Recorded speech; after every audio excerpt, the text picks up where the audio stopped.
asanzwe bidufasha niyo ngabo Ismael yonge nukuri nkuko mwabivuze ati mwongera kudukenera nta ngorane nimwe nukuri tuzobinezererwa kandi ndazi ko ni byinshi cyane dukorana namwe bimwe byo mu ishengero n'ibindi n'ahandi nahe duhurira ariko nizere ko n'ikindi gihe mu ndirimbo tuzobonana kandi mwo nabo bene data twongere tubonane ntacyo bitwaye nta ngorane nimwe umwanya wari wose twama twiteguye kandi ijambo ry'Imana ni Kristo yari duhaye kandi yari duhaye ku buntu natwe turitangira ubundi mwarahezagiye cyane.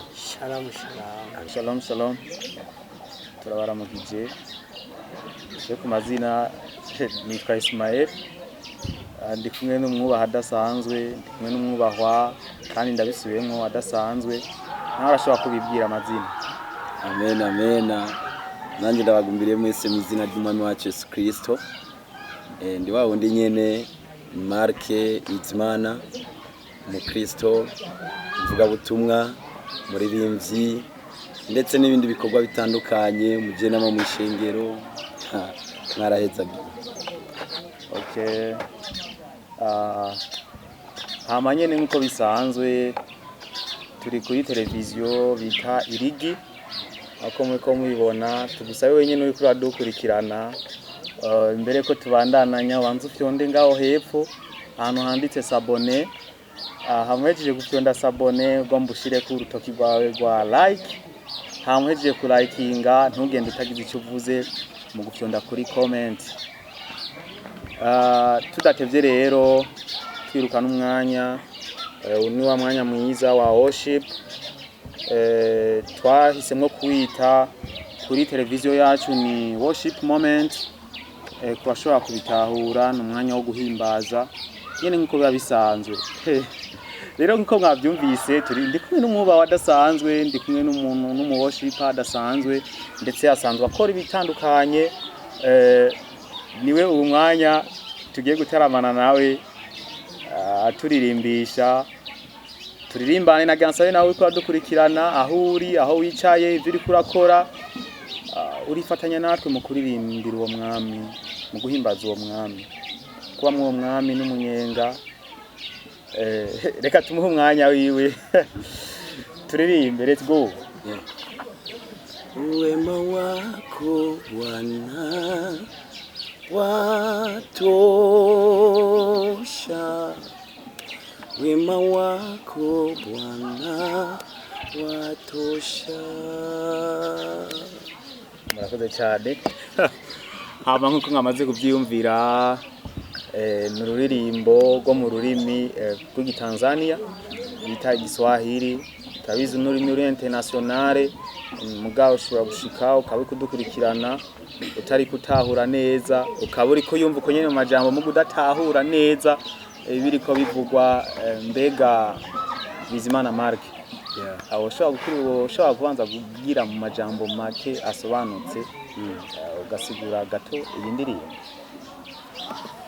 Iyi ndirimbo nkuko mwabivuze iri mu rurimi rw'Igiswahili ndi Murundi kandi by'ukuri kubyo twashobora gufashanya nk'abatayumva ni kuvuga ubwiza bw'Imana burahagije kubayikunda. Ubwiza bw'Imana burahagije kubayikunda nuko nshuti yanjye. Sawa ndabizi kuba badukurikirana benshi mushobora kuba mwibaza ko je nanje nobandi ndiko ndakoka nicaye ngaha ndabakoka ndiko mvuga ngo wifatanye natwe mu guhimbaza uwo mwami ukabona ariko aririmba Bizimana umutumire wacu Bizimana Marc wenyene aho rugaca wibaza ngo mbega nawe ariko aradukoka asi ndiko ndakoka nanje ngira nifatanye nawe duhimbaza uwo mwami nawe tuza wifatanye nacu mu izina rya Yesu Kristo. Amen. Let's go. Wema wako Bwana watosha, wema wako Bwana watosha, wema wako Bwana watosha, wema wako Bwana watosha,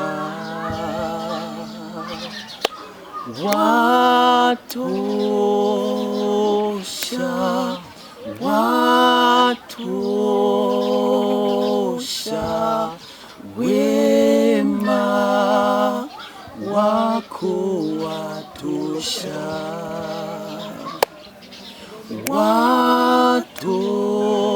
watosha, watosha, wema wako watosha, Wema wako Bwana, wema wako Bwana watosha, wema wako Bwana watosha, upendo wako Bwana watosha, upendo wako Bwana watosha, upendo wako Bwana watosha, upendo wako Bwana watosha, watosha,